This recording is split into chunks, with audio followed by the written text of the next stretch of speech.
नमस्कार साथियों, आज एडवोकेट दिवस है और हम एडवोकेट दिवस मना रहे हैं। और आज 30 जनवरी में इसके लिए एक कार्यक्रम रखा गया था जिसमें माननीय मुख्यमंत्री दिल्ली बुलाई गई थी, रेखा गुप्ता जी।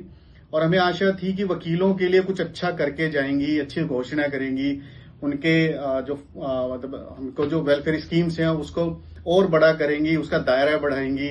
हम लोगों को सबको इंश्योरेंस मिलेगा, सबके लिए वेलफेयर स्कीम होगी, हमारे जितने भी इश्यूज हैं उन सबको डिस्कस किया जाएगा। लेकिन आज तो कमाल ही होगा, खेल हो गया। मुख्यमंत्री हमारे बीसीडी के सारे पुराने मेंबर के सामने, हमारे यहां से निकले हुए एमएलए के सामने और हमारी पूरी वकील बिरादरी के सामने ये कह के गई कि उन्होंने एक लेआउट प्लान देखा है, बनाया है, जिसमें 30 जनवरी में रेनोवेशन होगा, नए चैम्बर बनेंगे, नई कोर्ट बनेगी। अरे जिसके लिए हम वकील इतने सालों से लड़ रहे हैं, अगर ये चैम्बर ही खत्म हो गए तो आपका अस्तित्व भी खत्म हो जाएगा। मेहनत करनी पड़ जाएगी हम सबको, और भी बहुत ज्यादा है, हमें आंदोलन करना पड़ेगा इस काम के लिए। और आपको पता होगा 30 जनवरी में ऑनरशिप राइट नहीं है, यहाँ लाइसेंसी राइट है, ट्रांसफरेबल राइट है।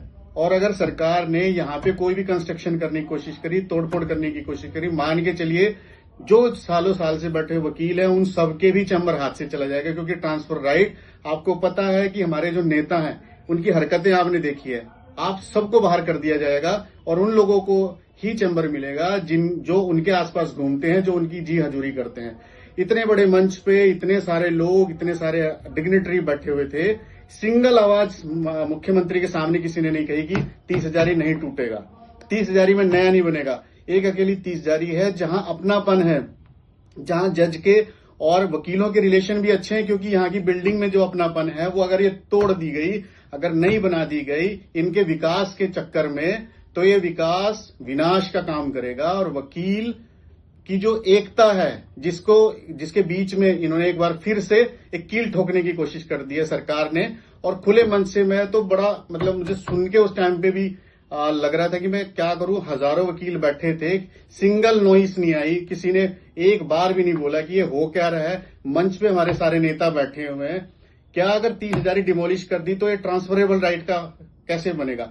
आपको पता होगा नई नई कोर्टें बनी थी तो वहां फ्रेश तरीके से हुआ था। लेकिन यहाँ जो हजारों लोग बैठे हुए, 40,000 लोग यहाँ रजिस्टर हैं, तो क्या उनके राइट्स को सिक्योर किया जाएगा? इसके बारे में किसी को पता नहीं है। और मान के चलिए हमारे नेताओं ने, मैं किसी का नाम नहीं ले सकता ना, मुझे पता है इस बारे में, लेकिन हमारे नेताओं ने जो हमारी डिग्निटी है उसको ऐसा तार तार कर दिया है कि सिर्फ और सिर्फ एक वकील रह गए हैं। ना तो एकता बनने दी जा रही है, ना ही कुछ काम करने दिया जा रहा है, और सिर्फ वकीलों के, जजेस के बीच में रिफ्ट क्रिएट की जा रही है। बार बार जुडिशरी को हावी होने के मौके दिए जा रहे हैं। वकील अपना काम वकालत से ही करता है, लॉ से करता है, अपने ज्ञान से करता है, अपनी बुद्धि से करता है। लेकिन अगर हर कोई उस पर हावी हो जाएगा, सरकार भी हावी हो जाएगी, अगर जुडिशरी भी हावी हो जाएगी, तो स्वतंत्रता कहां रहेगी? हमारे संविधान के मूल्यों की क्या वैल्यू रह जाएगी? आज भरे मंच से इतनी बड़ी घोषणा मुख्यमंत्री जी करके चली गई हैं और किसी ने भी वहां बोलने की कोशिश नहीं करी। मैं सबसे पीछे खड़ा था, अगर मैं बोला भी तो मेरी आवाज आगे तक नहीं पहुंची। तो बहुत डिफरेंट सी फीलिंग आ रही है कि जो मेल मिलाप भाईचारा है वो सारा का सारा इस राजनीति के चक्कर में तार तार ना हो जाए। मैं आप सबसे भी कहता हूं, आप सबसे भी निवेदन कर रहा हूं, कमर कसिए, वरना तो आजकल आपको पता है कि हड़तालों के भी हाल क्या कर दिए गए हैं। हमारे नेता उसमें से भी अपने लिए रास्ता निकाल लेते हैं और आम वकील को अपने हाल पर छोड़ देते हैं। मैं रिक्वेस्ट कर रहा हूं, प्लीज इस पे एक्शन लीजिए, वरना तो आपके हाथों से सब निकल जाएगा। बातें करते रह जाएंगे, छिप छिप के बातें करेंगे।